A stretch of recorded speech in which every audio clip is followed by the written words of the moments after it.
امام علی علیہ السلام نے فرمایا، عقل کو پاک کرنے میں تعلیم سب سے بڑی مددگار ہے۔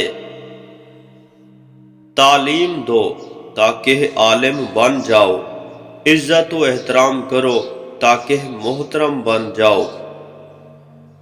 اس شخص کے ساتھ انکساری سے پیش آؤ کہ جس سے تم نے علم حاصل کیا ہے اور جس کو تم نے علم دیا ہے۔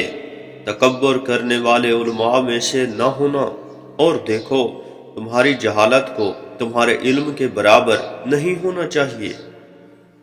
علم حاصل کرو، اگر تم غنی ہو تو وہ زینت بخشے گا، اور نادار ہو تو تمہارے اخراجات کا ضامن ہوگا اور تمہیں کج روی و بے صبری سے بچائے گا۔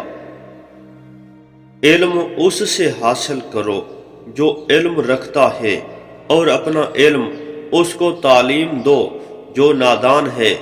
جب تم ایسا کرو گے تو یہ تمہیں وہ چیز سکھا دے گا جس کو تم نہیں جانتے، اور تم اپنے کسب کردہ علم سے کافی فائدہ حاصل کرو گے۔